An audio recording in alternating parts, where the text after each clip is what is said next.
बोसोरावलायनो BPF हान्जाया जेबो खालामाखै। बे थांनाय 17 इयार्सआव बा थांनाय 15 इयार्सआव बिपिएफआ लायनो बा मानाव गेदेर हाग्रामा महिलारि सारा जेब्ला जोंनि बिटिसि काउन्सिल गभर्नमेन्टखौ रुलिं खालामबाय दंमोन माने जेबोआनो मावाखै होननानै प्रमद बर' बिथांमोना अर्थात इउपिपिएल पार्टीनि माखासे गेदेर गेदेर नेताफोरा माखासे नेताफोरनि सेलादार बेलादारफोरा ससियेल मिडियानि सिगाङाव फैनानै बखिफैबाय थायो रोनावलाबायबाय थायो।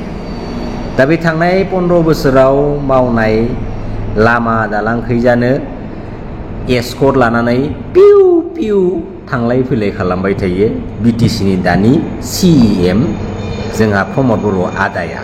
नाथाय अब्लाबो 15 बोसोराव जेबोआनो मावाखै होननाय बे बाथ्रा फंसेखौ मानो गारनो हालाथाय ना माबा मोनसे माने मा साइड इफेक्ट हुदा जाबायसो नामाथाय आरो जायफोर सुबुंफोरा थारमाने मा इउपिपिएल पार्टीयाव गोदानै जइन जायो बिसोरबो थारमाने थांग्रा थांग्रिनो मोनसे माने भाइरास माने एटाक जानाय बायदि 17 बोसोराव बिपिएफआ जेबो मावाखै 17 बोसोराव हाग्रामा महिला सारा जेबो मावाखै होननानै माने मिडियानि सिगाङाव माने बानसावबाय थायो। आरो आपकामिं 2025 बिटिसि बिसायख'थिनि गेजेरजों शेष प्रमद बर' बिथांमोननि पलिटिकल केरियारा कमप्लिटलि माने मा डिस्ट्रय जानो थांगासिनो दं। खारन बिटिसिनि 35 लाख रायजो राजाफोरजों लोगोसे गुबुन गुबुन हारिनि रायजो राजाफ्राबो दिनै प्रमद बर' बिथांमोननि अर्थात इउपिपिएल पलिटिकल पार्टीनि गभर्नमेन्ट रुलिं खालामनायाव गोजोननाय गैया गोजोननाय मोनाखै।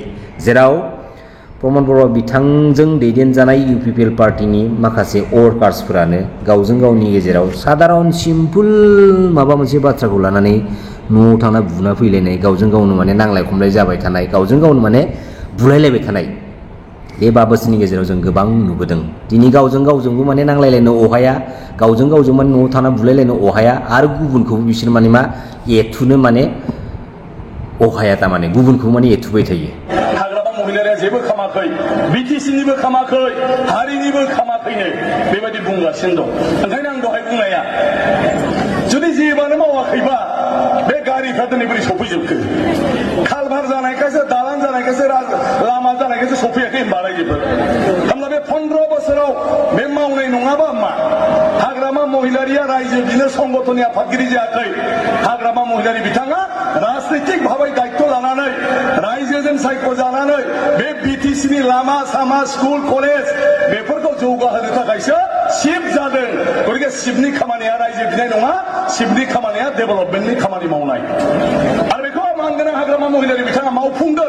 बे 15 बोसोराव हाग्रामा महिलारि बिथाङा सुक्ति खालामनायखायनोथ' बिटिसि जादों बिटिसि जानायखायनोथ' जों दिनै जौगाखांनाय खामानि मोनदों। दिनै जुदि नों बुङो बर' रावा आथिखालाव माला हाबखो 2003 मायथाइयाव 2003 सनाव हाग्रामा महिलारि बिथांजों सुक्ति जानायखायसो ना बर' रावा आथिखालाव हाबदों। क'क्राझारनि सिआइटिआ बोरै जाखो हाग्रामा महिलारि बिथाङा शिफ्ट जानानै सुक्तियाव थानायखौ इमप्लिमेन्ट खालामनायखाय बे सिआइटिआ दिनै जाबाय। आरो बे इउनिभार्सिटि बोरै जाखो हाग्रामा महिलारि बिथांनि नेतृत्वआव सेन्ट्रेल गभर्नमेन्टखौ जोङो नारसिनबाय थानानै दिनैहाय सिआइटिआ इउनिभार्सिटि जाबाय। बड'लेण्ड इउनिभार्सिटिखौ सोर बानाया हाग्रामा महिलारि बानायदों। इन्जिनियारिं कलेजखौ सोर बानाया बिनिसर ब्रह्म इन्जिनियारिं कलेज हाग्रामा महिलारि बिथांनि दैदेननायाव बे बिपिएफ सरकारानो खालामदों। दिनै मेडिकेल कलेजखौ सोर गायसनखो हाग्रामा महिलारि बिथांनो गायसनदों। अदालगुरिनि इन्जिनियारिं कलेजखौ सोर बानायखो हाग्रामा महिलारि बिथांनो बानायदों।